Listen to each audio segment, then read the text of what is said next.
Vous êtes-vous déjà senti à la dérive?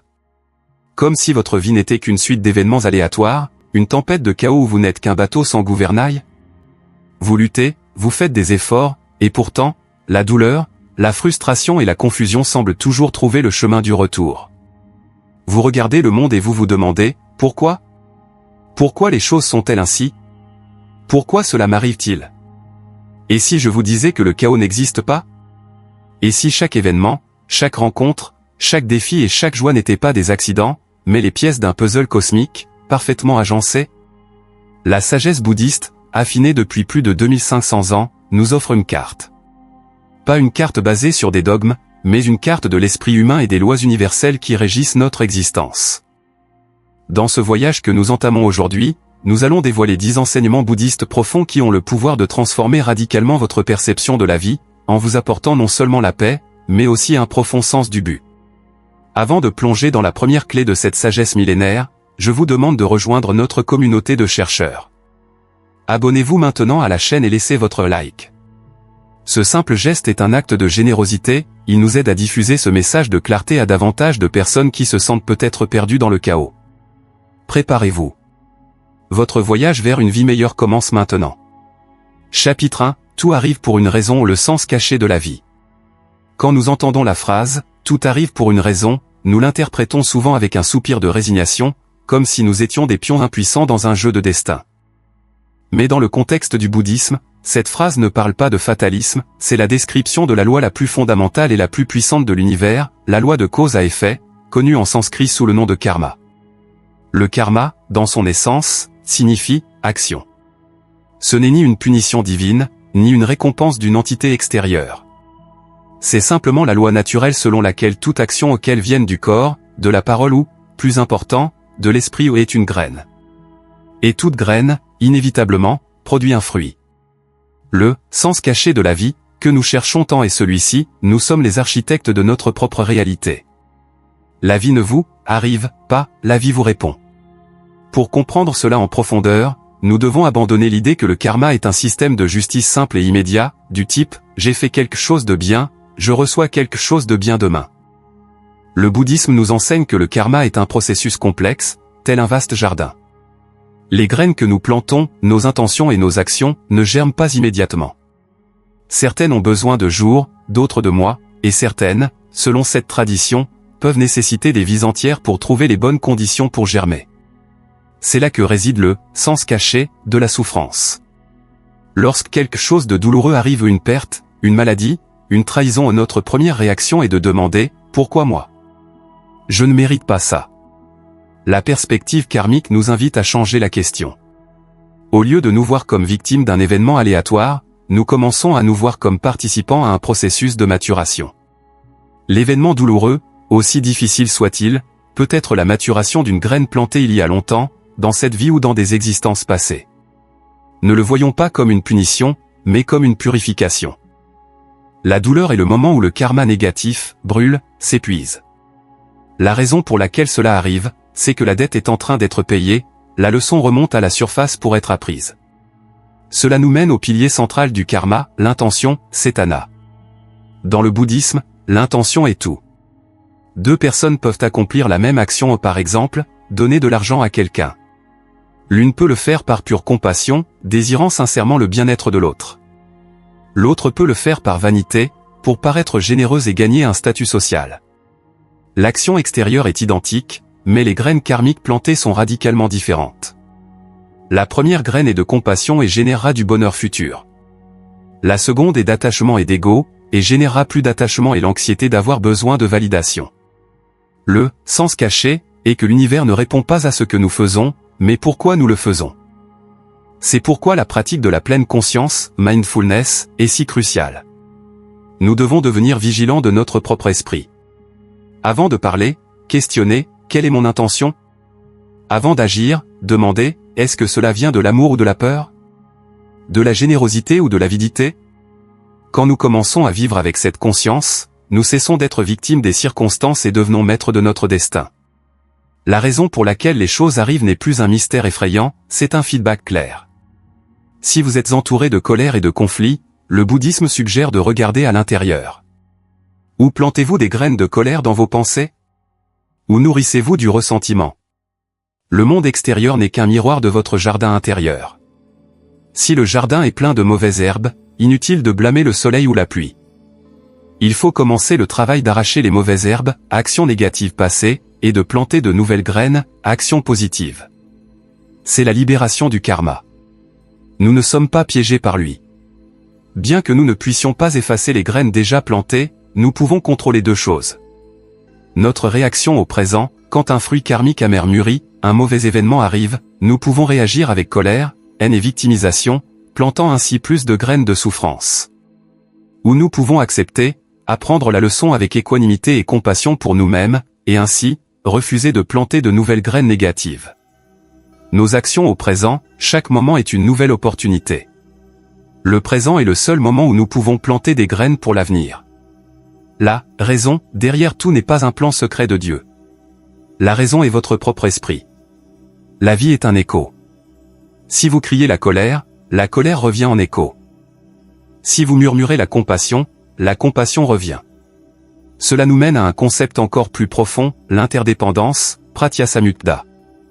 Rien n'existe de manière isolée. Vous n'êtes pas une entité séparée frappée par des événements. Vous êtes une partie intrinsèque d'une vaste toile de causes et de conditions. La personne qui vous blesse agit elle-même sous l'influence de ses propres causes et conditions, de son propre karma. Quand nous comprenons cela, la colère se dissout en compassion. La raison pour laquelle cette personne vous a maltraité n'est pas parce que vous êtes une mauvaise personne, mais parce qu'elle souffre, piégée dans ses propres schémas karmiques. Par conséquent, le premier enseignement bouddhiste pour une vie meilleure est celui-ci, assumez 100% de responsabilité pour votre vie. Non pas de manière coupable, mais de manière puissante. Chaque seconde est une chance en or de planter une graine de bonté, de patience, de générosité ou de sagesse. La vie n'est pas une loterie. C'est un jardin. Le sens caché est que vous avez le pouvoir de décider ce qui y fleurira. La raison pour laquelle tout arrive, c'est que vous êtes le jardinier. Commencez à prendre soin de votre jardin avec pleine conscience et intention compatissante, et ce qui semblait être un chaos sauvage commencera à se transformer, lentement et miraculeusement, en un lieu de beauté et de paix. Chapitre 2, la danse du changement à accepter l'impermanence, Anicca. Dans le premier chapitre, nous avons dévoilé la puissante loi du karma, comprenant que nous sommes les jardiniers de notre réalité, plantant des graines à chaque instant. Maintenant, nous sommes prêts à explorer le sol où ces graines poussent. Et ce sol a un nom, l'impermanence. En pali, la langue des premiers enseignements bouddhistes, cela s'appelle Anicca. De tous les enseignements, Anicca est peut-être le plus évident, et pourtant, celui auquel l'esprit humain résiste le plus profondément. Tout change. Rien ne dure éternellement. Regardez autour de vous. La saison change, les cellules de votre corps meurent et naissent à cet instant précis, le soleil se lève et se couche. La Terre elle-même est en mouvement constant. Pourtant, nous, êtres humains, vivons dans un déni quasi constant de cette vérité. Nous construisons nos vies sur le sable mouvant de la permanence, essayant désespérément de faire durer les bonnes choses pour toujours et de faire disparaître les mauvaises immédiatement. Et c'est là, nous dit le bouddhisme, que se trouve la racine de presque toute notre souffrance. Nous nous agrippons. Nous nous agrippons à la jeunesse, et nous souffrons quand le miroir révèle des rides. Nous nous agrippons à une relation parfaite, et nous souffrons quand elle change inévitablement, ou se termine. Nous nous agrippons à la richesse, à la santé, au statut, comme s'ils étaient des possessions de pierre, alors qu'en réalité ils sont faits de fumée. Et, ironiquement, nous nous agrippons même à notre douleur, nous définissant par nos traumatismes passés, incapables de lâcher prise. Le bouddhisme ne vous demande pas d'aimer le changement. Il ne vous demande pas de célébrer la perte. Il demande quelque chose de bien plus radical, que vous arrêtiez de lutter contre la réalité. Il vous demande de voir le changement non comme une faille du système, mais comme le système lui-même. Anicca n'est pas une philosophie pessimiste. Au contraire, c'est la clé de la véritable liberté et joie. Pensez au moment le plus heureux de votre vie. C'était peut-être un moment de grande réussite, ou le rire d'un être cher. Qu'est-ce qui a rendu ce moment si précieux? C'était exactement le fait qu'il était passager. Vous saviez, à un certain niveau, qu'il ne durerait pas éternellement. Si le bonheur était constant, 24 heures sur 24, il cesserait d'être le bonheur, il deviendrait juste un bruit de fond. La beauté d'un coucher de soleil réside dans sa disparition. Le problème commence lorsque nous essayons de figer ce coucher de soleil. Nous essayons de le capturer, de le posséder. Au moment où nous faisons cela, la joie se transforme en anxiété.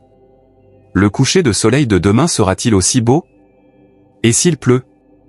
Accepter l'impermanence, c'est apprendre à danser avec le flux de la vie, au lieu d'essayer de construire un barrage contre la rivière. Quand un moment de bonheur surgit, au lieu de vous y agripper avec peur, le pratiquant bouddhiste apprend à le vivre pleinement. Savourez-le. Soyez 100% présent à lui. Et quand il commence à disparaître, comme toutes choses le font, vous le laissez partir avec gratitude, au lieu de désespoir. Vous ne souffrez pas, parce que vous n'avez jamais cru qu'il durerait éternellement. Et qu'en est-il des moments de douleur? C'est la Kanika devient notre plus grande alliée, notre plus grande source de réconfort. Quand vous êtes au milieu de la souffrance, la douleur du deuil, l'anxiété d'une crise financière, l'agonie d'un cœur brisé, votre esprit vous dit, ça va durer pour toujours. Je ne m'en sortirai jamais. C'est cette croyance en la permanence de la douleur qui la rend insupportable. Mais Anika nous murmure une vérité profonde, cela aussi passera. Aucune tempête ne dure éternellement. Aucun hiver ne manque de se transformer en printemps. Votre douleur n'est pas vous. Votre douleur est un événement climatique dans le vaste paysage de votre conscience. C'est un nuage sombre passant dans un ciel infini. Le ciel, votre vraie nature, reste intacte. Quand vous intériorisez vraiment cela, quelque chose de magique se produit. Vous arrêtez de lutter contre la douleur. Vous arrêtez d'ajouter une seconde couche de souffrance, la souffrance de désirer que la douleur ne soit pas là. Vous permettez simplement à la douleur d'être présente, en l'observant avec une curiosité douce, sachant qu'elle est impermanente. Et, paradoxalement, au moment où vous arrêtez de lutter contre elle, elle commence à perdre son pouvoir sur vous. Nous explorons des territoires profonds de l'esprit humain en ce moment. Nous défaisons des années de conditionnement qui nous ont dit de craindre le changement. Si ce dont nous discutons résonne en vous, si vous sentez la vérité dans ces mots, je vous demande de faire une pause d'une seconde. Laissez votre like sur cette vidéo. C'est un petit acte qui nous aide immensément à construire une communauté de personnes prêtes à vivre avec plus de sagesse et moins de peur. Si vous êtes nouveau ici, envisagez de vous abonner. Nous sommes ensemble dans ce voyage, et les enseignements à venir peuvent changer votre vie. Continuons, comment pratiquer Anika au quotidien? La pratique centrale est, encore une fois, la pleine conscience, mindfulness. La méditation ne vise pas à arrêter les pensées, elle vise à observer l'impermanence des pensées. Asseyez-vous en silence pendant seulement 5 minutes et observez votre esprit.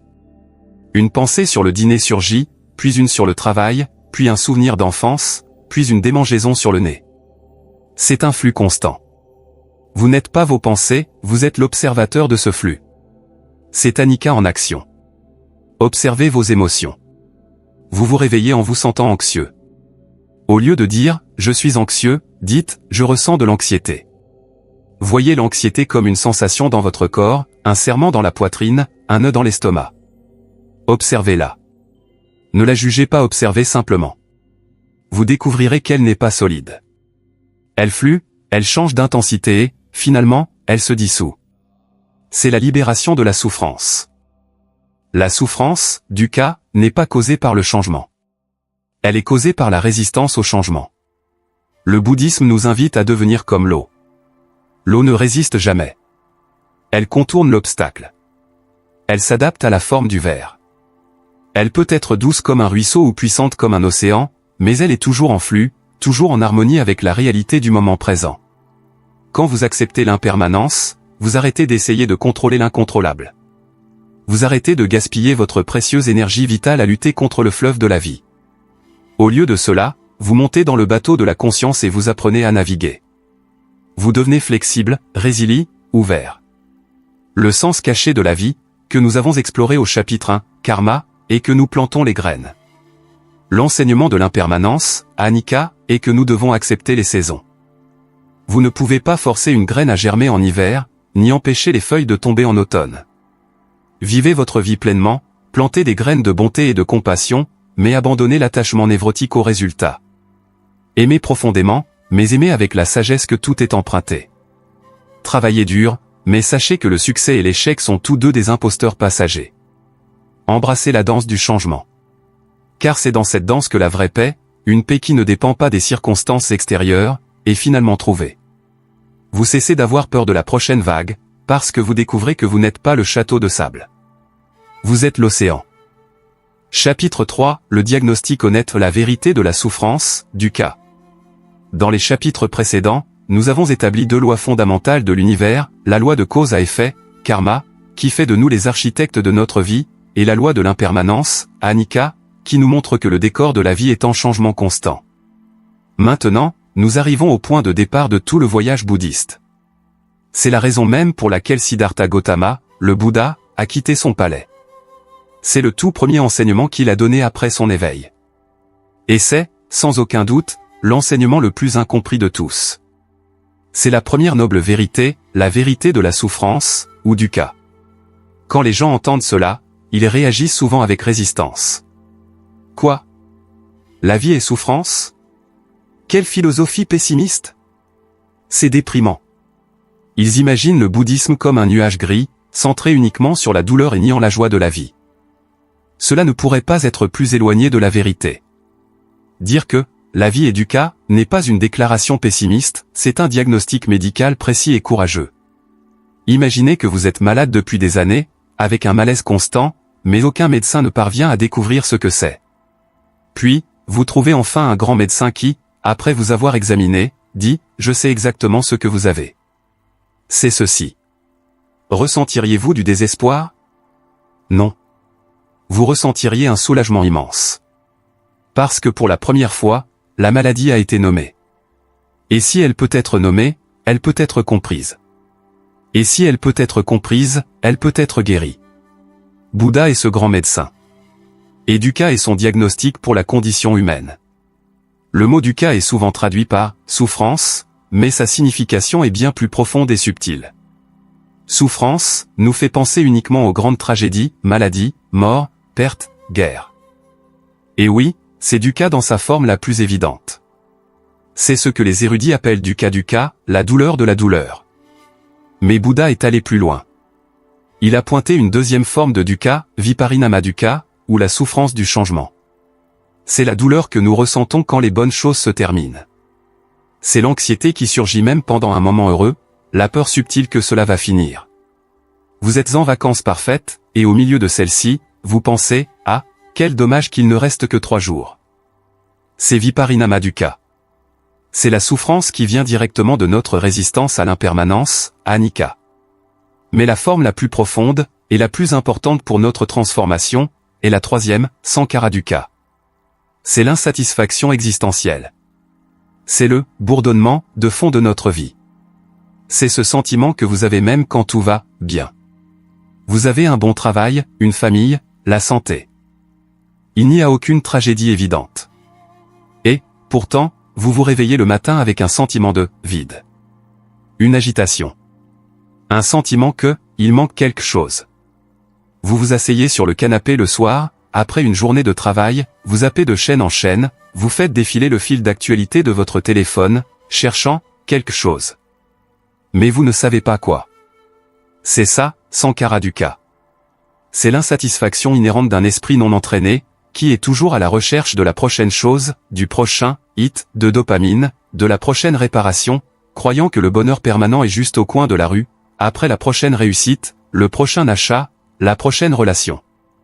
Le diagnostic de Bouddha est celui-ci, nous souffrons parce que nous sommes chroniquement insatisfaits, cherchant la sécurité et le bonheur permanent dans un monde qui est, par définition, impermanent et incertain. Nous touchons au point névralgique de l'expérience humaine. Le reconnaître n'est pas facile. Cela demande du courage. Et si vous êtes arrivé jusqu'à ce point de la vidéo, vous avez ce courage. Si ce diagnostic résonne en vous, si vous reconnaissez ce bourdonnement d'insatisfaction dans votre propre vie, sachez que vous n'êtes pas seul. C'est le tournant. Pour montrer que vous êtes dans ce voyage de découverte de soi, je vous demande de laisser votre like. Et si vous ne faites pas encore partie de notre communauté, abonnez-vous à la chaîne. Nous sommes ensemble là-dedans, et la prochaine étape est la partie la plus importante, la cause de la maladie. Pourquoi ressentons-nous cette insatisfaction? Sankhara dukkha surgit parce que nous nous accrochons à une illusion fondamentale, l'illusion d'un « moi » solide, permanent et séparé. Nous passons nos vies à essayer de polir et de protéger ce « moi ». Le « moi » veut des choses, argent, statut, amour. Le « moi » a de l'aversion pour des choses, critiques, douleurs, maladies. Nous tournons autour de ce « moi », essayant de forcer l'univers impermanent à se plier à ses désirs permanents. C'est une bataille perdue d'avance. C'est comme essayer de construire une maison en pierre à la surface d'un océan agité. L'esprit non entraîné fait toujours cela. Il s'accroche à une pensée et dit « c'est moi ». Il s'accroche à une émotion et dit « je suis en colère » au lieu de « je ressens de la colère ». Il s'accroche à un corps qui vieillit et dit « cela ne devrait pas m'arriver ». Dukkha est la friction entre notre désir de permanence et la réalité de l'impermanence. Par conséquent, la première noble vérité n'est pas un commandement selon lequel vous devez souffrir. C'est une invitation à être radicalement honnête. C'est une invitation à arrêter de fuir. Arrêtez de fuir dans le divertissement, dans le surmenage, dans la nourriture, dans les drogues, dans toute distraction que nous utilisons pour ne pas sentir ce bourdonnement de fond. Le bouddhisme nous invite à faire quelque chose de révolutionnaire, s'asseoir en silence et vraiment ressentir le dukkha. Le regarder. L'investiguer. Non pas avec jugement, mais avec la curiosité d'un scientifique.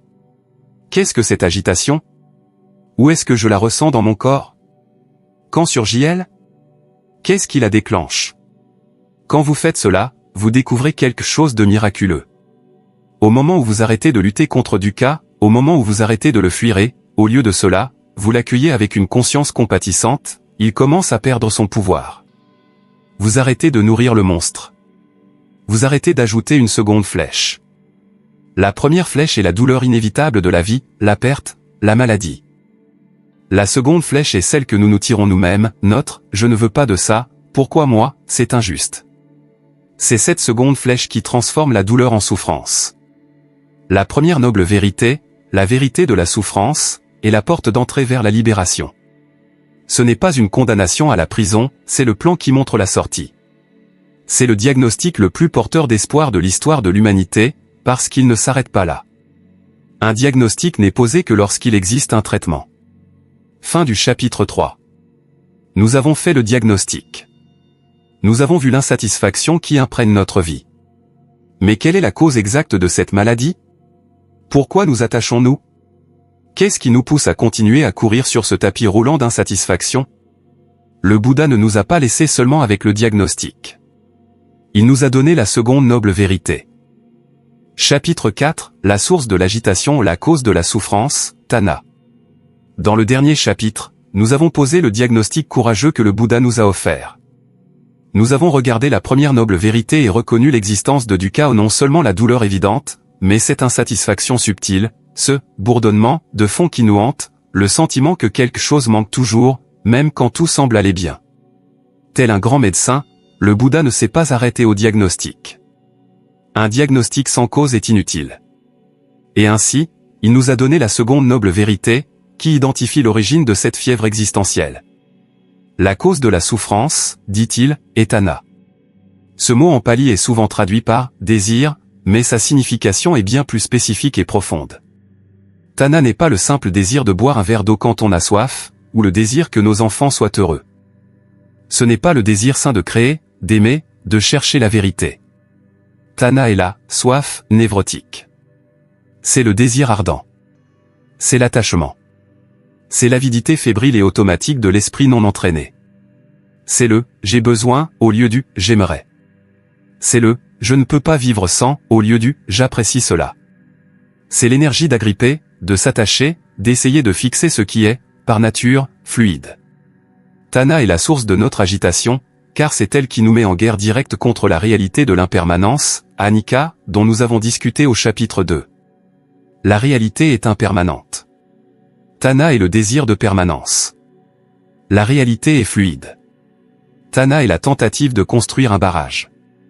Inévitablement, le barrage se rompt. Et le nom que nous donnons à cette rupture est « souffrance ». Le Bouddha a identifié 3 types principaux de cette soif insatiable, 3 moteurs qui propulsent la roue de notre dukkha. Premièrement, il y a Kama Tanha, le désir ardent des plaisirs des sens. C'est le plus évident. C'est la quête incessante du prochain hit de dopamine.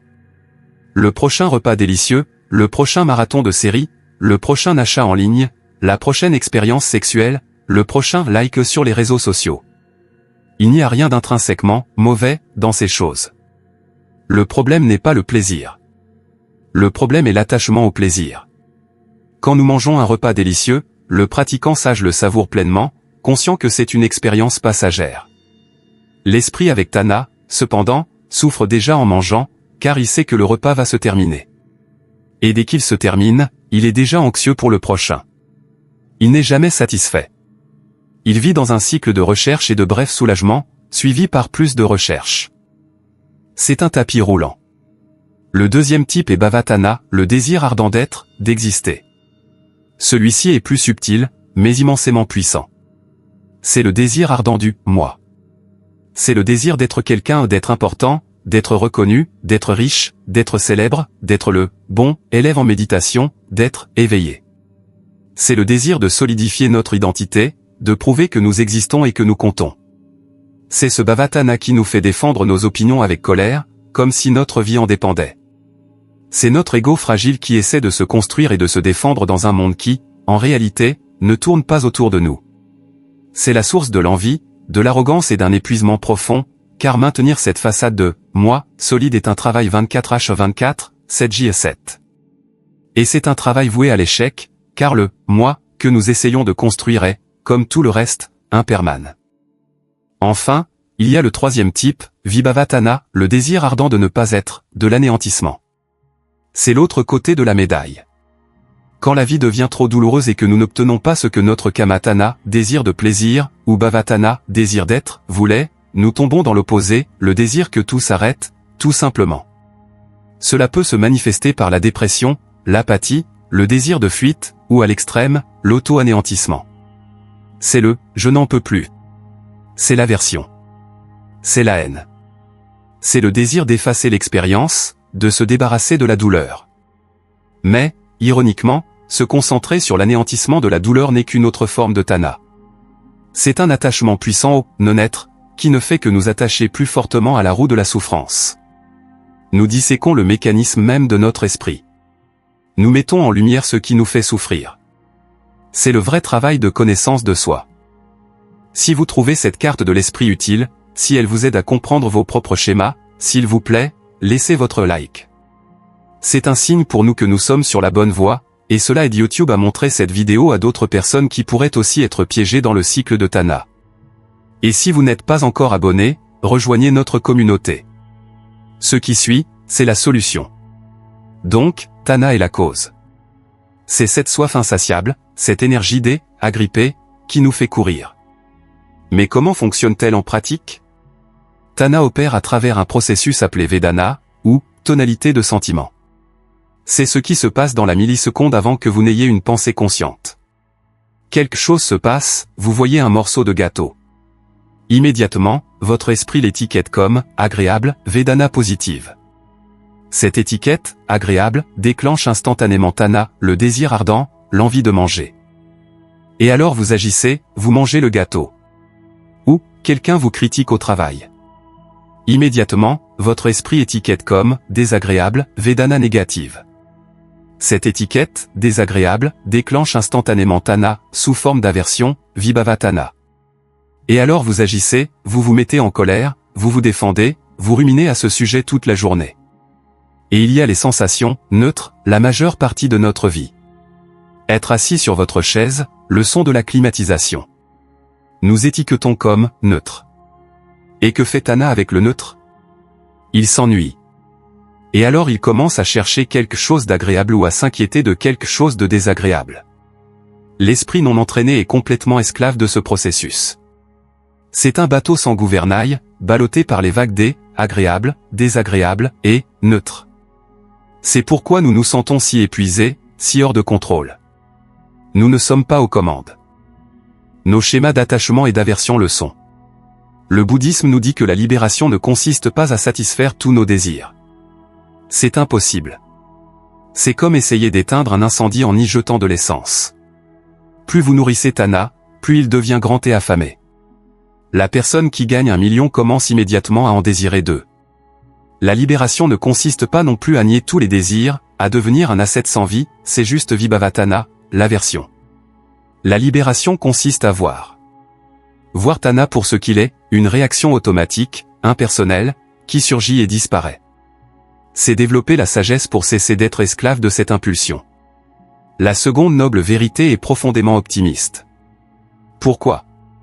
Parce que si la cause de la souffrance était externe, si c'était le monde, les autres, le gouvernement, le climat, nous serions perdus, car nous ne pouvons pas contrôler ces choses. Mais si la cause est interne, si c'est Tana, un schéma mental réactif, alors la solution est aussi interne. Cela signifie que la libération est, et a toujours été, à notre portée. Le diagnostic a été posé. La cause a été identifiée. Le pronostic est bon. Maintenant, nous avons besoin du remède. Fin du chapitre 4. Nous avons compris que dukkha, la souffrance, existe. Et maintenant nous comprenons qu'elle est causée par Tana, l'attachement et l'aversion. Cela nous amène à la question la plus importante de toutes, est-il possible d'arrêter cette soif? Est-il possible d'éteindre ce feu? Le Bouddha a répondu par un « oui » retentissant. Et cette réponse est la troisième noble vérité, l'aperçu de la liberté. Chapitre 5, la fin de la soif, la vérité de la cessation, Nirodha. Jusqu'à présent, dans notre voyage, nous avons agi comme des détectives de la condition humaine. Avec le courage d'un scientifique et l'honnêteté d'un chercheur, nous avons regardé la réalité en face. Au chapitre 3, nous avons posé le diagnostic, la vie, telle qu'elle est communément vécue, est imprégnée d'une insatisfaction fondamentale, un bourdonnement de fond appelé dukkha. Au chapitre 4, nous avons identifié la cause, cette insatisfaction ne nous est pas imposée par le monde extérieur, mais surgit de l'intérieur, de notre propre esprit. Elle vient de Tana, la soif insatiable, l'attachement fébrile, l'aversion réactive et la quête incessante de quelque chose de permanent dans un monde impermanent. Si le voyage bouddhiste s'arrêtait là, ce serait, en effet, une philosophie sombre. Ce serait le diagnostic précis d'une maladie en phase terminale. Mais c'est ici que tout le voyage s'illumine. C'est ici que le Bouddha se révèle non seulement comme un médecin qui diagnostique, mais comme celui qui détient le remède. Il nous offre la troisième noble vérité, la vérité de la cessation, connue sous le nom de Nirodha. Le mot Nirodha signifie simplement « cessation » ou « extinction ». C'est la déclaration la plus radicalement optimiste de l'histoire spirituelle de l'humanité. C'est la promesse que la souffrance, le dukkha, l'insatisfaction, peut prendre fin. La fièvre peut tomber. La soif peut être étanchée. Il existe une sortie. Le nom donné à cette cessation, à l'état qui demeure lorsque Tana est éteint, est peut-être le mot le plus célèbre et le plus mal compris de tout le bouddhisme, nirvana, ou nibbana, en pali. Arrêtons-nous un instant et défaisons les mythes. Qu'est-ce que le nirvana? D'abord, ce qu'il n'est pas. Ce n'est pas un paradis céleste, un lieu physique avec des nuages et des harpes où vous allez après la mort. Le bouddhisme ne s'occupe pas de ce genre de spéculation. L'accent est entièrement mis sur l'expérience humaine, ici et maintenant. Ce n'est pas une annihilation, un effacement de votre personnalité, où vous devenez un zombie sans émotion et sans vie. Au contraire, on dit que c'est l'éveil à la vie réelle, pour la première fois. Le mot nirvana signifie littéralement « éteindre » ou « extinction », comme lorsqu'on éteint la flamme d'une bougie. La question cruciale est « qu'est-ce qui est éteint ?» Le Bouddha a été explicite, ce qui s'éteint, ce sont les « trois feux » ou « trois poisons » qui alimentent toute notre souffrance. Le feu de l'avidité, lobha, notre attachement, notre Tana. Le feu de la haine, dosa, notre aversion, notre colère, notre Vibhavatana. Le feu de l'illusion, moha, notre ignorance fondamentale de la vraie nature de la réalité, l'ignorance d'anika, dukkha et de la nature du moi. Le nirvana n'est pas l'extinction de la vie. C'est l'extinction de l'avidité, de la haine et de l'illusion. Et que reste-t-il lorsque ces feux douloureux et épuisants s'éteignent? Ce qui reste, c'est votre esprit dans son état naturel. Ce qui reste, c'est une paix profonde et inébranlable. Ce qui reste, c'est la clarté. La compassion. La liberté. Le nirvana est la paix qui ne dépend pas des conditions. Pensez-y. Le bonheur que nous connaissons est toujours conditionnel. Je suis heureux parce que j'ai obtenu le poste. Je suis heureux parce que cette personne m'aime. Je suis heureux parce que je suis en bonne santé. Mais, comme nous l'avons vu au chapitre 2, toutes ces conditions sont impermanentes. Le poste peut prendre fin, l'amour peut changer, la santé peut décliner. Et ainsi, notre bonheur est fragile, construit sur des sables mouvants. Le nirvana est la paix qui existe malgré les conditions. C'est la découverte d'un refuge intérieur que les vagues de la vie ne peuvent pas toucher. C'est la paix qui dépasse tout entendement, précisément parce qu'elle n'est causée par rien. Ce n'est pas une réaction. C'est l'état fondamental de l'être. Cela ne signifie pas qu'une personne éveillée ne ressent rien. Elle ressent, peut-être plus profondément que nous. Elle ressent la douleur du monde, mais n'est pas écrasée par elle. Elle ressent la joie, mais ne s'y agrippe pas. La différence cruciale est, elle n'est plus réactive. C'est la promesse au cœur des enseignements bouddhistes. Ce n'est pas un rêve lointain. C'est un potentiel accessible à chaque être humain. C'est votre droit de naissance. Si la simple idée qu'une telle paix est possible vous apporte une lueur d'espoir, si la possibilité d'éteindre les feux de l'anxiété et de la colère résonne en vous, s'il vous plaît, laissez votre like. C'est plus qu'une vidéo, c'est une carte vers la liberté. Et si vous êtes engagé à trouver ce chemin, abonnez-vous à la chaîne. Car la prochaine question est la plus pratique de toutes, comment faisons-nous cela? Comment est le nirvana au quotidien? Ce n'est pas quelque chose que vous obtenez. C'est quelque chose que vous découvrez lorsque vous arrêtez de faire ce qui l'obscurcit. C'est un processus de lâcher prise. Imaginez que vous avez passé votre vie entière à tenir un morceau de charbon ardent, cétana, croyant que c'était un joyau précieux. Votre main est brûlée, vous êtes à l'agonie, c'est du cas. Vous blâmez le charbon, vous blâmez celui qui vous l'a donné, vous blâmez le monde de faire des charbons si chauds. Le bouddhisme ne vous offre pas un meilleur gant. Il dit simplement, regardez attentivement. Cela vous brûle. Vous pouvez le lâcher. Le moment où vous ouvrez la main et lâchez le charbon, ce soulagement, cette libération de la brûlure, c'est Nirodha. C'est un aperçu du nirvana. Le nirvana, par conséquent, n'a pas besoin d'être un événement de tout ou rien, un Big Bang spirituel qui se produit dans 30 ans. La cessation peut être expérimentée en micro-moments dans votre vie quotidienne. Chaque fois que vous sentez l'impulsion automatique de la colère monter, cette vague de chaleur dans la poitrine quand quelqu'un vous coupe la route et que vous l'observez simplement, respirez et la laissez passer sans exploser. À ce moment-là, vous avez expérimenté un micro-nirvana. Vous avez éteint le feu de l'aversion. Chaque fois que vous sentez le désir ardent névrotique de prendre votre téléphone pour faire défiler le fil d'actualité, juste pour échapper à l'ennui, sans karaduka, et qu'à la place vous vous asseyez simplement avec l'ennui, lui permettant d'être là. À ce moment-là, vous avez expérimenté Nirodha. Vous avez éteint le feu de l'attachement. Chaque fois que vous faites quelque chose de gentil pour quelqu'un sans absolument rien attendre en retour, pas même un « merci », à ce moment-là, vous avez expérimenté la liberté du « moi » et l'extinction du feu de l'avidité. La troisième noble vérité est la bonne nouvelle. C'est la déclaration que la guérison est réelle. La maladie de la souffrance n'est pas chronique, elle est aiguë et traitable. Nous ne sommes pas condamnés à vivre comme des esclaves de nos impulsions, ballottés d'un côté à l'autre par les vagues du désir et de l'aversion.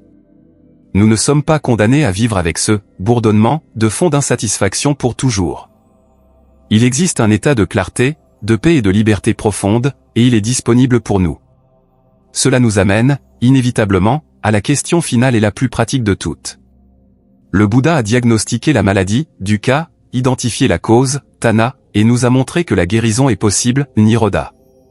Maintenant, quel est le remède? Quelle est la prescription? Fin du chapitre 5. La promesse est faite. La guérison existe. Mais comment, exactement, l'appliquons-nous? Comment marchons-nous sur le chemin qui nous mène de la soif à la cessation?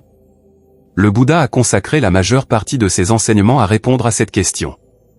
La réponse est la quatrième noble vérité, le chemin. Chapitre 6, la prescription pour la paix, le noble sentier octuple, Magga. Dans les derniers chapitres, nous avons complété le diagnostic le plus important de votre vie. Nous avons vu que l'insatisfaction, le dukkha, et la maladie, chapitre 3. Nous avons identifié le virus, l'attachement et l'aversion, le tanha, chapitre 4. Et, de manière cruciale, nous avons reçu la bonne nouvelle, le pronostic, la guérison existe, la cessation est possible, le nirodha est réel, chapitre 5. Maintenant, nous sommes devant la question finale et la plus pratique, quel est le remède?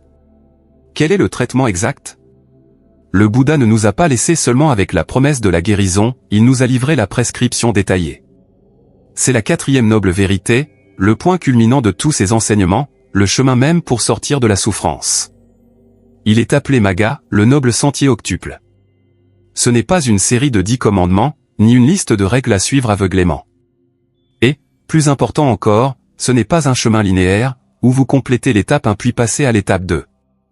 Imaginez-le, plutôt, comme les 8 rayons d'une roue. Chacun est essentiel, et tous se déplacent ensemble, se soutenant mutuellement pour que la roue tourne vers la libération. Ce chemin est un guide holistique pour vivre.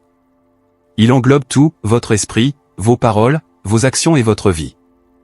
Il est traditionnellement divisé en 3 grands piliers, 3 domaines d'entraînement qui, ensemble, défont les schémas de Tana et révèlent la paix de Niroda. Le premier pilier est Praj, ou sagesse. C'est notre carte. C'est le « voir ». C'est ce qui nous donne la bonne direction. Si vous ne savez pas où vous allez, n'importe quel chemin convient. La sagesse garantit que nous marchons vers la liberté, et non vers plus de confusion.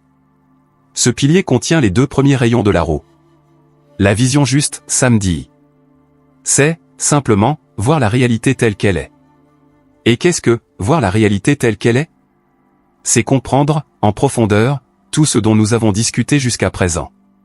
C'est la compréhension intellectuelle, qui deviendra ensuite une compréhension vécue, des 4 nobles vérités. C'est voir que la souffrance existe, du cas, qu'elle est causée par l'attachement, Tana, qu'elle peut cesser, Niroda, et qu'il existe un chemin pour cela, Magga. C'est aussi voir l'impermanence, Anicca, en toute chose, et comprendre la loi de cause à effet, Karma. Sans la vision juste, vous êtes perdu dans la forêt sans carte. Vous confondez ce qui est douloureux avec ce qui est agréable, et ce qui est temporaire avec ce qui est permanent. L'intention juste, Samsakapa. Si la vision juste est la carte, l'intention juste est la boussole. C'est le « pourquoi » derrière nos actions. C'est notre moteur de motivation. Le Bouddha a dit de cultiver 3 intentions principales.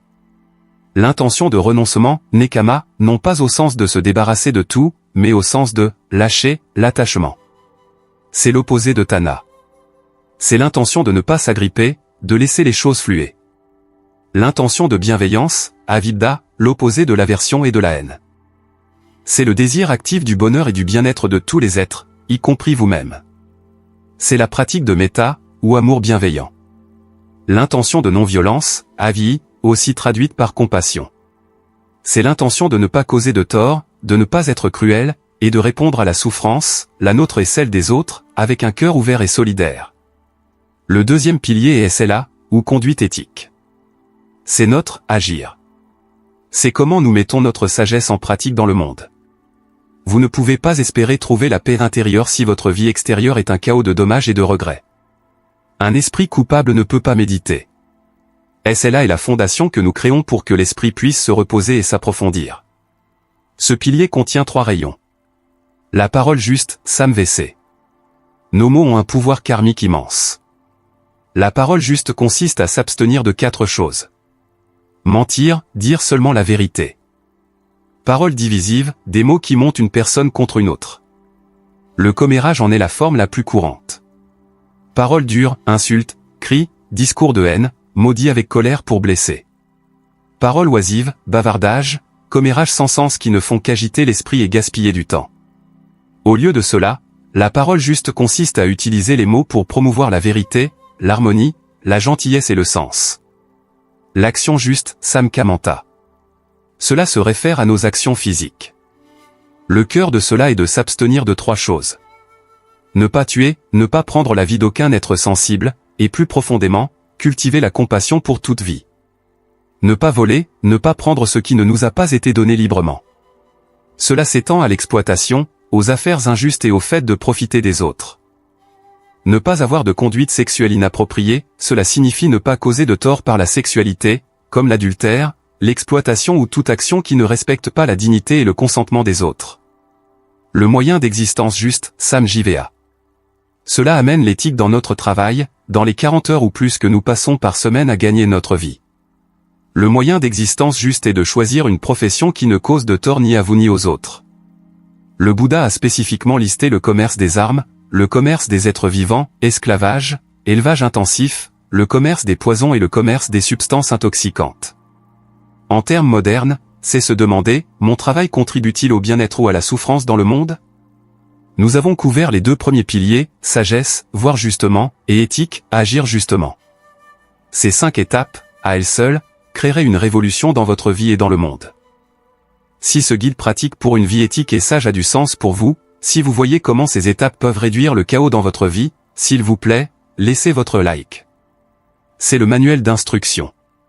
Et si vous êtes engagé à apprendre à entraîner votre esprit, qui est le pilier final et le plus puissant, abonnez-vous à la chaîne. Ce qui suit, c'est le gymnase de l'esprit. Le 3e et dernier pilier est samedi, ou entraînement mental. C'est le « comment ».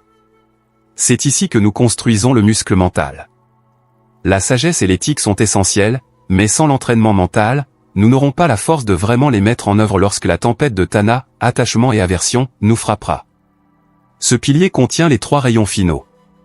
L'effort juste, samvima. Il s'agit d'énergie et de diligence. La paix n'est pas passive, elle nécessite un effort actif et doux. L'effort juste est le travail d'un jardinier mental. Il a 4 tâches. Prévenir, empêcher les pensées négatives et nuisibles, colère, avidité, de surgir. Abandonner, si une pensée négative a déjà surgi, l'abandonner, la lâcher, ne pas la nourrir. Cultiver, faire surgir activement des pensées positives et bénéfiques, bonté, générosité. Maintenir, si une pensée positive a déjà surgi, la nourrir, la maintenir, la faire grandir. L'attention juste, samsati. C'est le cœur de toute la pratique méditative. C'est la pleine conscience, mindfulness. C'est la capacité d'être présent, ici et maintenant, avec une conscience claire et sans jugement de ce qui se passe. C'est la pratique d'observer vos sensations corporelles, vos sentiments, Vedana, vos états mentaux et les pensées elles-mêmes, sans vous identifier à elles. C'est ici que nous brisons la chaîne de Tana. Vous sentez la colère monter, Vedana négative, mais au lieu de réagir, Tana, vous l'observez, Sati. Vous voyez le désir surgir, et au lieu de lui obéir, vous l'observez. L'attention juste est la sentinelle à la porte de votre esprit. La concentration juste, samdi. Lorsque vous appliquez l'effort juste et l'attention juste, et que votre vie est soutenue par l'éthique, SLA, l'esprit devient naturellement calme, unifié et stable. C'est la concentration juste. C'est la pratique de la méditation profonde, jhana, où l'esprit devient si focalisé et silencieux qu'il peut voir la réalité avec une clarté de laser. C'est dans ce calme profond que la vision juste cesse d'être une théorie et devient une expérience directe et transformatrice. L'illusion du « moi » séparé se dissout, et le feu de Tana est éteint. Tel est le sentier. Sagesse pour voir, éthique pour agir, et entraînement mental pour transformer. C'est le remède complet. Fin du chapitre 6. Nous avons reçu la prescription. Le noble sentier octuple est la carte détaillée pour sortir de la souffrance et entrer dans la paix.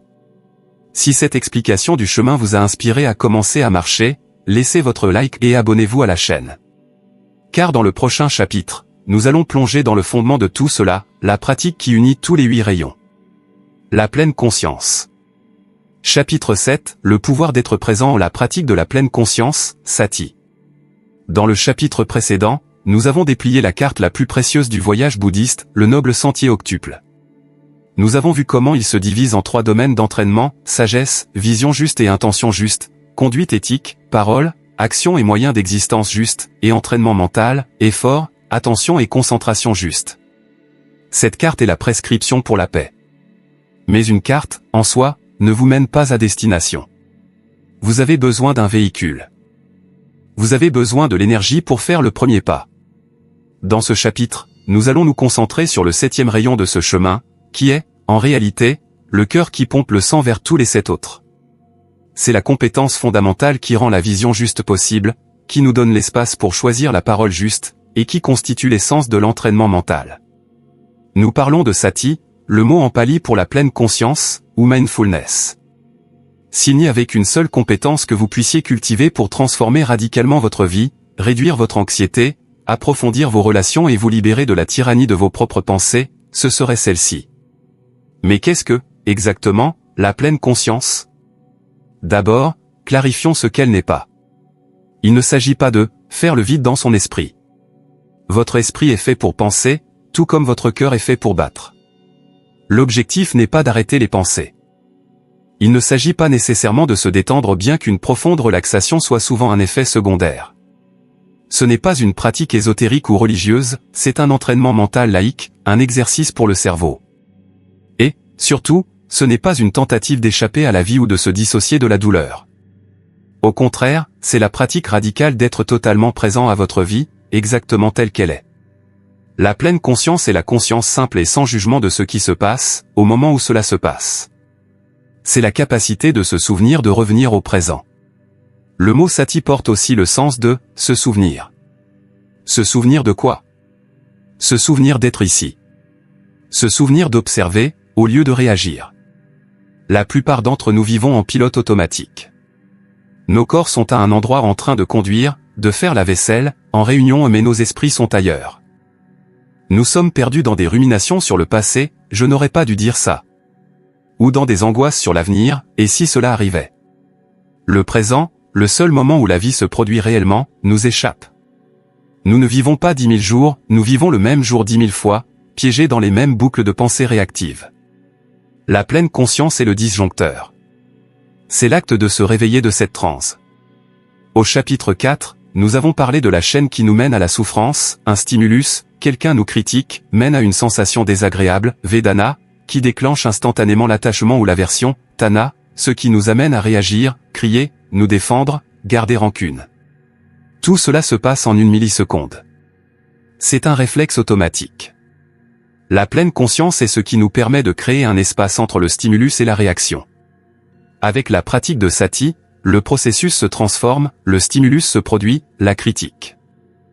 La sensation désagréable surgit, Vedana. Et alors? Sati intervient. La pleine conscience illumine la sensation. Elle dit, ah, intéressant. Je sens un serrement dans la poitrine. Je sens de la chaleur monter dans le cou. C'est la sensation de la colère qui surgit. Vous n'êtes plus la colère. Vous êtes l'observateur de la colère. Et dans cet espace, dans ce moment d'observation claire, quelque chose de miraculeux se produit, vous avez le choix. Vous n'êtes plus un esclave de votre réaction. Vous pouvez choisir de respirer. Vous pouvez choisir de garder le silence. Vous pouvez choisir de répondre avec sagesse, au lieu de réagir avec venin. C'est le mécanisme de la libération. Ce n'est pas de la magie. C'est de l'entraînement. Nous parlons de la compétence numéro 1 pour la santé mentale et la paix intérieure. Nous parlons de comment reprendre le contrôle de votre propre esprit.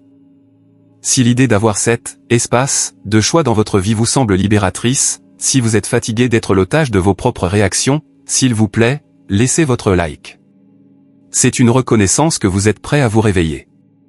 Et si vous voulez apprendre comment construire cet espace, abonnez-vous à la chaîne. Comment cultivons-nous sati? De 2 manières, formelle et informelle. La pratique formelle est ce que nous appelons la méditation. C'est le gymnase. C'est là que vous vous asseyez pendant 5, 10 ou 20 minutes par jour pour construire le muscle de l'attention. C'est simple, mais ce n'est pas facile. Vous vous asseyez dans une position confortable. Vous fermez les yeux. Et vous choisissez une ancre pour votre attention à quelque chose qui se passe en ce moment même. L'ancre la plus courante est la respiration. Vous ressentez simplement la sensation de l'air qui entre et sort de votre corps. Inévitablement, en quelques secondes, votre esprit va s'égarer. Il va partir vers une liste de tâches, vers un souvenir, vers un son dans la rue. Ce n'est pas un signe d'échec. C'est le moment le plus important de la pratique. Le moment où vous réalisez que votre esprit s'est égaré, c'est cela, la pleine conscience. Et alors, avec douceur, sans jugement, vous ramenez simplement votre attention sur la respiration. Encore, et encore, et encore. Chaque fois que vous faites cela, vous reconfigurez littéralement votre cerveau. Vous renforcez votre observateur et affaiblissez votre réactivité automatique. La pratique informelle est le but final. C'est amener cette conscience dans votre vie quotidienne. C'est le match pour lequel vous vous êtes entraîné au gymnase.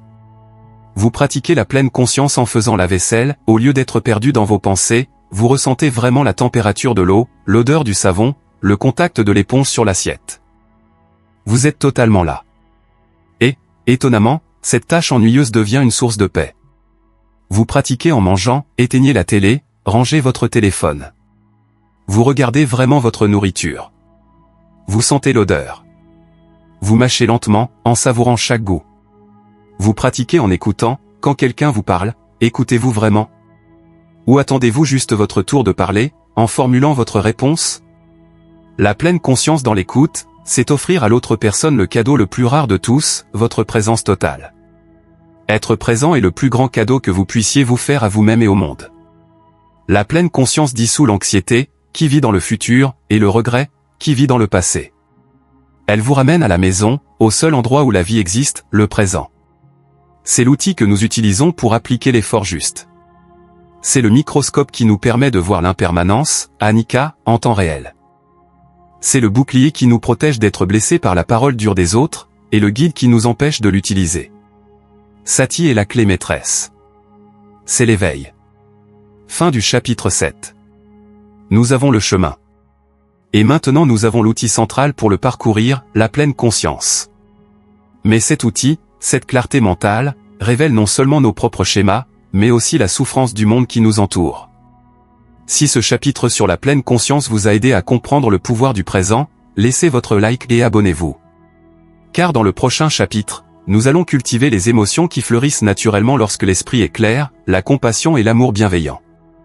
Chapitre 8, le cœur éveillé au cultiver l'amour bienveillant, Metta, et la compassion, Karuna. Dans le chapitre précédent, nous avons exploré l'outil fondamental de la pleine conscience, Sati.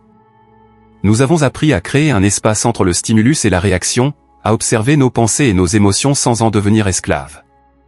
La pleine conscience est l'aspect, clarté, du chemin, c'est l'esprit qui voit. Mais le bouddhisme n'est pas une pratique froide ou purement intellectuelle. C'est un chemin du cœur-esprit. La clarté de la pleine conscience, lorsqu'elle est pratiquée correctement, ne mène pas à un détachement indifférent. Au contraire, lorsque vous voyez vraiment votre propre douleur sans jugement, et lorsque vous voyez clairement la douleur des autres, une réponse naturelle et belle commence à fleurir. Cette réponse est le cœur éveillé. Dans ce chapitre, nous allons cultiver les deux joyaux les plus précieux de ce cœur, Metta, amour bienveillant, et Karuna, compassion. Si le noble sentier octuplait le corps de la pratique, Metta et Karuna en sont le sang chaud et vital. Elles sont l'expression vivante de notre vision juste et l'incarnation de notre intention juste. Commençons par Metta. Ce mot en pali est traduit par « amour bienveillant ».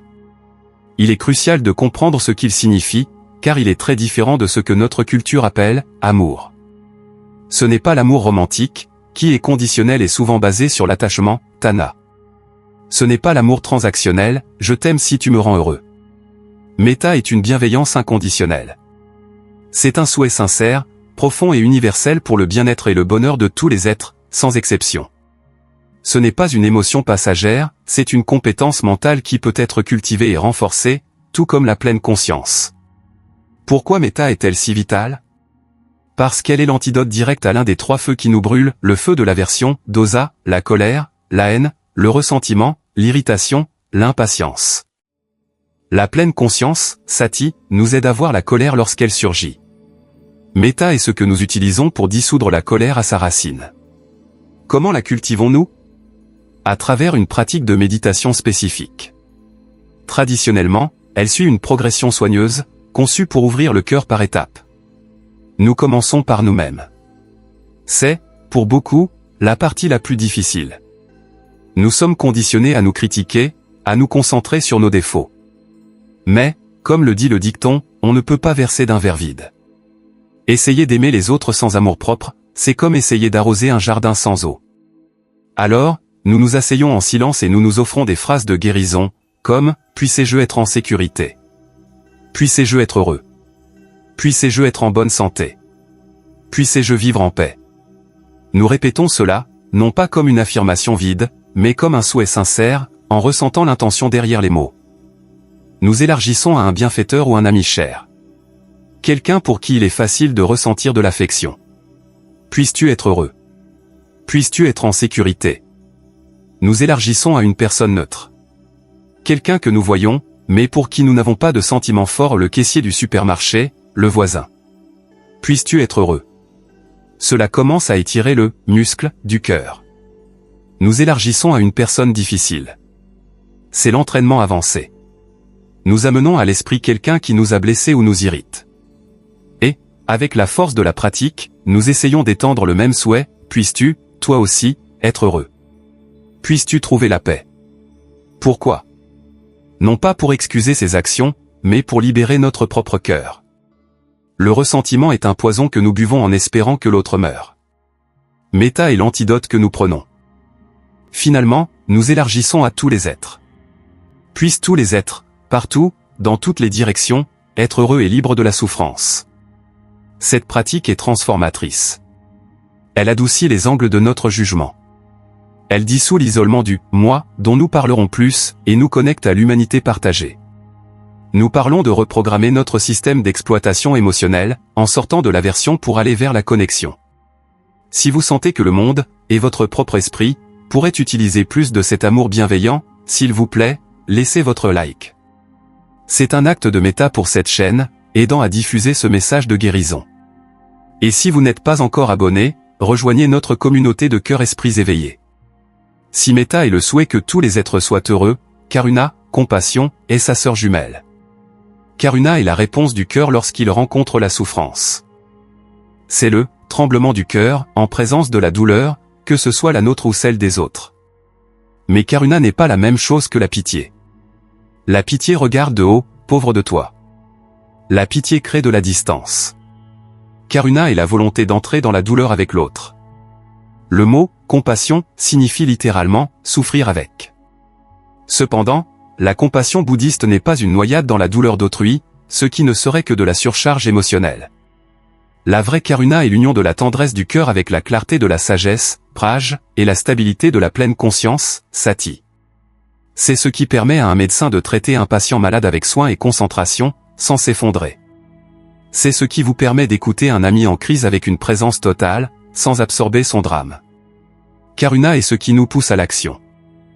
Méta peut être un sentiment passif de bonne volonté, Karuna voit un être souffrir et ressent l'impulsion de faire quelque chose pour soulager cette souffrance.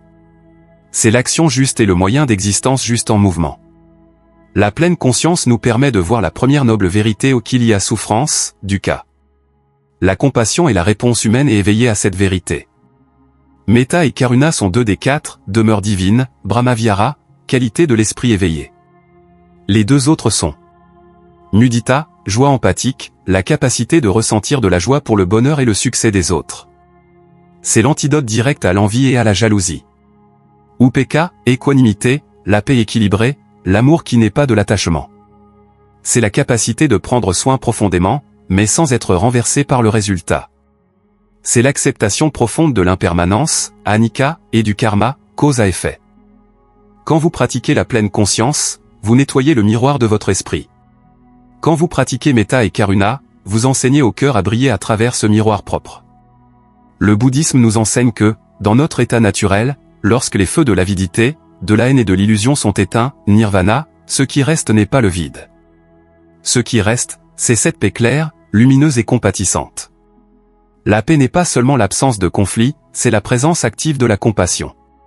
Fin du chapitre, émoticône n'en croyant pas ses yeux. Nous avons le chemin.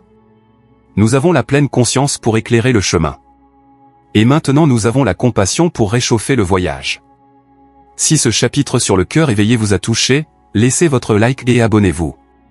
Car dans le prochain chapitre, nous allons affronter l'illusion la plus profonde de toutes, la racine même du « moi » qui cause tant de souffrance, le concept de non-soi, anatta. Chapitre 9, l'illusion finale, découvrir le non-soi, anatta. Nous avons voyagé loin ensemble. Nous avons vu que tout change, anicca.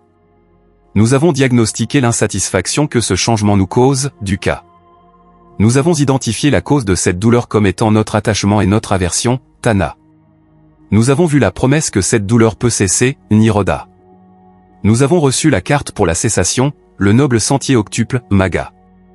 Nous avons appris à pratiquer la pleine conscience, sati, pour éclairer le chemin, et cultiver l'amour bienveillant, méta, et la compassion, karuna, pour réchauffer le voyage. Maintenant, nous arrivons au cœur de l'illusion.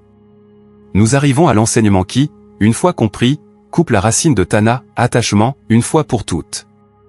C'est le dernier des trois sauts de l'existence, avec anicca et dukkha. C'est l'enseignement d'anatta, ou non-soi. C'est, sans aucun doute, le concept le plus difficile, le plus subtil et le plus profondément libérateur du bouddhisme. Qu'est-ce que le non-soi? Commençons par ce que ce n'est pas. Ce n'est pas une déclaration nihiliste selon laquelle vous n'existez pas. Vous êtes ici, en train de lire ceci. L'expérience se produit. Le bouddhisme ne nie pas votre existence. Ce qu'il nie, c'est la façon dont vous pensez exister. Nous vivons avec une supposition fondamentale, que nous ne remettons presque jamais en question. La supposition que, quelque part, à l'intérieur, de nous ou peut-être derrière les yeux, ou au centre de la poitrine où il existe un « moi » solide, permanent et séparé. Un « moi » qui est le propriétaire de nos expériences. Pensez-y. Nous disons « j'ai une pensée ». Je ressens de la colère. J'ai un corps. Cela implique qu'il y a un « je », l'entité, et, séparément, l'expérience, la pensée, la colère, le corps. Nous nous sentons comme un PDG dans une salle de contrôle, un « petit moi » qui tire les leviers, ressent les sensations, et qui est l'auteur de nos actions. Ce « moi » est le centre de notre univers. C'est la chose que nous essayons de protéger à tout prix. C'est ce que nous voulons qui soit heureux, ce que nous craignons qui soit blessé, et ce que nous ne voulons pas qui meure. Et le Bouddha, avec la clarté de son éveil, a dit « Allez chercher ce moi ». Utilisez votre pleine conscience, sati, et investiguez. Quand nous le faisons, nous découvrons quelque chose d'étonnant. Pour nous guider, le Bouddha a déconstruit l'expérience humaine en 5 agrégats, ou skandhas. Il a dit que tout ce que nous appelons « moi » est, en réalité, juste une collection temporaire de ces 5 processus. Il n'y a rien au-delà d'eux. Forme, rupa, c'est votre corps, votre matière physique. Est-ce vous? Regardez de près. Votre corps est en flux constant, anicca. Vous inspirez le « non-vous » air et expirez. Vous mangez le « non-vous » nourriture et le transformez en « vous ». À chaque seconde, des cellules meurent et naissent. Le corps d'aujourd'hui n'est pas le même qu'il y a 7 ans. Alors, où est le « moi » permanent dans le corps? C'est un processus, pas une entité. Sensation, Vedana, c'est la tonalité de sentiment qui surgit à chaque seconde, agréable, désagréable ou neutre. Quand vous prenez une gorgée de café, une sensation agréable surgit. Quand vous vous cognez l'orteil, une désagréable surgit. Sont-elles, vous? Elles vont et viennent sans votre contrôle. Ce ne sont que des réactions. Perception, sana, c'est la fonction de l'esprit qui étiquette, qui reconnaît. Chaise, bleu, triste, injuste. C'est le logiciel de reconnaissance. Est-ce vous? C'est juste une fonction mentale, conditionnée par votre culture et votre passé. Formation mentale, Sankara, c'est la catégorie la plus complexe. Elle inclut toutes vos habitudes mentales, schémas de pensée, opinions, croyances, préjugés, intentions et votre karma. C'est ce que nous appelons la personnalité. Mais est-ce le « moi » solide? Ou sont-ce juste des programmes conditionnés qui ont été installés par votre famille, votre éducation et vos actions passées? Ce sont des schémas en mouvement. Conscience, Vijnana, c'est l'acte même de « savoir ». La conscience visuelle qui surgit quand l'œil rencontre la forme. La conscience auditive qui surgit quand l'oreille rencontre le son. La conscience mentale qui surgit quand l'esprit rencontre une pensée. Est-ce le « moi » observateur? Le Bouddha a dit que non. La conscience est totalement dépendante. Elle n'existe pas en soi. Elle ne surgit qu'en relation avec quelque chose. Quand vous utilisez la pleine conscience et regardez à l'intérieur, vous ne trouvez pas un « moi ». Vous trouvez une pensée qui surgit. Vous trouvez une sensation dans la poitrine. Vous trouvez le son de ma voix. Le « moi » n'est pas une chose, c'est un événement. C'est un processus qui s'assemble et se désassemble à chaque instant. C'est le point le plus profond de la sagesse bouddhiste. Cela peut sembler effrayant, mais c'est la porte d'entrée vers la liberté absolue. Si cette plongée profonde dans la nature de la réalité défie votre esprit et ouvre de nouvelles portes, s'il vous plaît, laissez votre like. C'est une reconnaissance que vous êtes prêt pour la vérité. Et si vous voulez savoir pourquoi c'est la meilleure nouvelle que vous pourriez recevoir, abonnez-vous à la chaîne. Pourquoi Anatta est-il si libérateur? Pourquoi est-ce la clé finale? Parce que si la souffrance est causée par l'attachement, Tana, Anatta supprime la chose à laquelle nous nous attachons. L'attachement le plus profond que nous ayons est l'attachement à ce « moi », le Bhavatana que nous avons vu au chapitre 4. Pensez-y. Qui est-ce qui est insulté? Quand quelqu'un vous dit quelque chose de cruel, vous souffrez parce que vous sentez que votre « moi » a été attaqué. Mais s'il n'y a pas de « moi » solide, qu'est-ce que l'insulte a touché? Elle a seulement touché l'agrégat de la forme, le son entrant dans l'oreille, qui a généré une sensation désagréable, qui a généré une perception, insulte et une formation mentale, colère. C'est un processus impersonnel. Vous n'avez pas besoin de le prendre personnellement. La souffrance perd son point d'atterrissage. Qui est-ce qui a peur de la mort? La peur de la mort est la peur que ce « moi » solide cesse d'exister. Mais si ce « moi » n'est qu'un processus en flux, qu'est-ce qui meurt vraiment?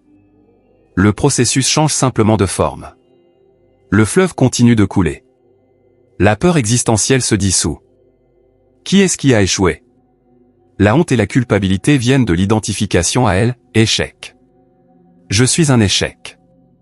Mais s'il n'y a pas de « moi » permanent, échec est juste une étiquette, perception, pour un ensemble d'actions, sankara, qui ont conduit à un résultat indésirable. Vous pouvez apprendre du processus, au lieu d'être écrasé par lui. À qui est cette anxiété? Quand vous dites « je suis anxieux », vous vous identifiez à l'anxiété. Vous devenez elle. Avec la sagesse d'Anatta, vous voyez, il y a la sensation d'anxiété. Il y a la perception d'anxiété. Il y a des formations mentales anxieuses. C'est un événement climatique qui passe à travers votre conscience, pas le « moi » central. Vous pouvez l'observer sans l'être. Anatta est le relâchement du fardeau le plus lourd que nous ayons jamais porté, le fardeau de devoir être « moi » 24 heures sur 24, de devoir défendre ce « moi », polir ce « moi » et craindre pour la sécurité de ce « moi ». Quand l'illusion du « moi » séparé se dissout, que reste-t-il? L'aversion, haine, n'a pas de sens, car il n'y a pas de « moi » à protéger. L'attachement, avidité, n'a pas de sens, car il n'y a pas de « moi » pour posséder. Ce qui reste, c'est l'interconnexion. Si « je » ne suis pas une entité séparée et « vous » n'êtes pas une entité séparée, les barrières entre nous se dissolvent. Votre souffrance est ma souffrance. La compassion, Karuna, devient la seule réponse logique et spontanée. Vous cessez d'être une vague séparée, ayant peur de s'écraser sur le rocher. Vous réalisez que vous êtes l'océan tout entier. Nous avons couvert les enseignements les plus profonds, impermanence, souffrance, attachement, le chemin, la pleine conscience, la compassion et, finalement, le non-soi. Si ce voyage jusqu'au cœur de la réalité vous a transformé, laissez votre like et abonnez-vous. Car dans notre chapitre final, nous allons intégrer tout cela. Nous allons voir à quoi ressemble la vie de quelqu'un qui vit cette sagesse, et comment vous pouvez appliquer tout cela dans votre vie quotidienne, de manière pratique. Chapitre 10, la vie éveillée à intégrer les enseignements au quotidien. Nous avons voyagé ensemble à travers les vallées profondes et les sommets lumineux de la sagesse bouddhiste. Nous avons commencé avec la loi universelle selon laquelle tout arrive pour une raison, karma, réalisant que nous sommes les jardiniers de notre réalité. Nous avons appris à danser avec l'impermanence, anicca, comprenant que le changement est la vie même. Nous avons regardé courageusement notre souffrance, dukkha, non pas comme un échec, mais comme un diagnostic. Nous avons identifié sa cause racine, non pas dans le monde, mais dans notre propre esprit, l'attachement et l'aversion, tanha. Nous avons reçu la nouvelle la plus porteuse d'espoir, la cessation, nirodha, est possible. La paix est notre droit de naissance. Nous avons reçu la prescription, le noble sentier octuple, un guide complet pour vivre avec sagesse, éthique et entraînement mental. Nous avons plongé dans l'outil clé, la pleine conscience, sati, le pouvoir d'être présent. Et nous avons réchauffé notre pratique avec le cœur éveillé, en cultivant l'amour bienveillant, metta, et la compassion, karuna. Finalement, dans le dernier chapitre, nous avons confronté l'illusion finale, la racine de tout attachement, la croyance en un « moi » solide et séparé, découvrant la liberté profonde du non-soi, anatta. Maintenant, la question à 10 000 mots demeure, et alors? Comment cela change-t-il votre façon de vous réveiller demain matin? Comment cette philosophie ancienne et profonde vous aide-t-elle quand votre enfant crie, que votre patron met la pression, et que les factures s'accumulent? Ce chapitre final porte sur cela. Il s'agit de descendre de la montagne de la théorie et d'amener le nectar de la sagesse sur le marché chaotique de la vie quotidienne. Vivre une vie éveillée ne signifie pas se retirer dans un monastère, sauf si c'est votre chemin. Cela signifie vivre votre vie réelle, votre vie de travail, de famille, de relations et de défis avec une nouvelle perspective et un nouvel ensemble d'outils. Alors, à quoi ressemble une journée dans la vie de quelqu'un qui intègre ces enseignements? Le matin, commencez avec intention. La vie éveillée commence au moment où vous ouvrez les yeux. Au lieu de saisir immédiatement votre téléphone ou inondant votre esprit avec le tana, désir ardent, et l'aversion, mauvaise nouvelle, du monde, vous faites une pause. Vous respirez, tout simplement. Vous pratiquez la gratitude pour un corps qui s'est réveillé, forme, et pour la conscience qui a surgi, conscience. Vous établissez votre intention juste pour la journée. Cela peut être simple, aujourd'hui, je ferai de mon mieux pour être gentil, metta. Aujourd'hui, j'essaierai d'être présent, sati. Aujourd'hui, j'essaierai de ne pas causer de tort, action juste. Vous pouvez méditer pendant 10 minutes. Non pas pour atteindre un état spécial, mais pour pratiquer le retour au présent, pour entraîner le muscle de la pleine conscience. Vous observez vos pensées matinales anxieuses comme des nuages qui passent, non comme des faits solides. Vous pratiquez anatta, cette anxiété n'est pas moi. La journée de travail, pratiquez l'éthique et le non-soi. Vous allez au travail. La circulation est horrible. Quelqu'un vous coupe la route. L'ancien, moi, réagirait instantanément avec colère, aversion. Le pratiquant éveillé utilise cela comme un entraînement. Vous sentez la vague de colère monter, Vedana, vous l'observez avec pleine conscience, sati, vous respirez et vous la laissez partir, en pratiquant le renoncement, intention juste. Vous vous souvenez que l'autre personne souffre aussi, piégée dans son propre dukkha, karuna. Au travail, vous pratiquez le moyen d'existence juste et la parole juste. Vous évitez les commérages. Vous écoutez vos collègues avec une présence totale. Lorsqu'une critique arrive, au lieu d'activer le mode de défense du « moi », vous pratiquez anatta. Vous écoutez le feedback. Est-ce utile? Que puis-je apprendre? Vous séparez le contenu de la critique de la sensation désagréable qu'elle provoque. Quand le stress monte, vous ne fuyez pas vers le café ou le défilement infini. Vous faites une micro-méditation d'1 minute à votre bureau. Vous ressentez juste vos pieds sur le sol, ressentez votre respiration. Vous vous ancrez dans le présent. Vous brisez le cycle de Tana. Les relations, pratiquez Metta et Anatta. Vous rentrez chez vous. Votre famille est là. Vous rangez votre téléphone. Vous pratiquez l'écoute attentive. Quand votre partenaire ou votre enfant dit quelque chose qui vous irrite, vous voyez votre schéma de réactivité surgir.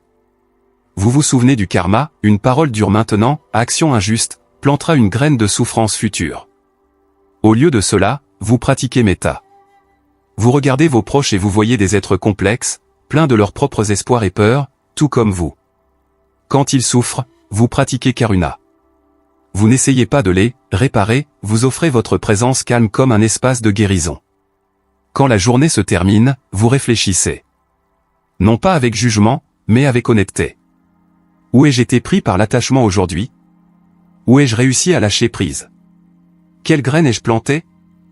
Vous pratiquez la compassion envers vous-même pour vos échecs, sachant que c'est un chemin, pas un interrupteur. C'est le point culminant de tout ce que nous avons appris. Ce n'est pas une fantaisie. C'est une possibilité réelle, construite moment après moment. Si ce voyage de 10 chapitres vous a donné une carte pratique et pleine d'espoir pour une vie meilleure, si vous sentez que vous avez les outils pour commencer à vivre avec plus de paix et de clarté, je vous demande humblement votre soutien. Laissez votre like sur cette vidéo. Ce geste, ce clic, est votre première action juste de gratitude. Il nous dit que ce voyage a compté pour vous et aide ce message de sagesse à trouver d'autres personnes qui souffrent et cherchent un chemin. Si vous ne l'avez pas encore fait, s'il vous plaît, abonnez-vous à la chaîne. La conclusion, vous êtes le chemin. La beauté des enseignements bouddhistes est qu'ils ne vous demandent pas de croire quoi que ce soit aveuglément. Le Bouddha n'était pas un dieu, il était un être humain qui s'est éveillé.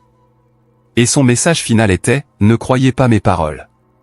Testez-les. Voyez par vous-même.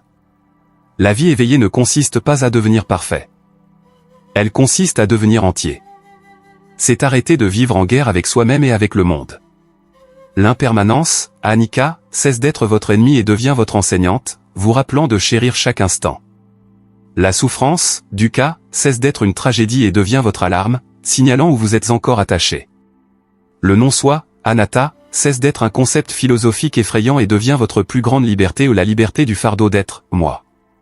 Vous avez le diagnostic, Dukkha. Vous avez la cause, Tana. Vous avez le remède, Nirodha. Et vous avez la prescription, le sentier octuple. Tout ce qui est nécessaire maintenant, c'est votre propre effort doux et constant, effort juste. Le voyage vers une vie meilleure ne commence pas demain. Il n'est pas dans un livre ou dans cette vidéo. Il est au seul endroit où il a toujours été, dans cet instant précis. Dans cette respiration précise. Commencez maintenant.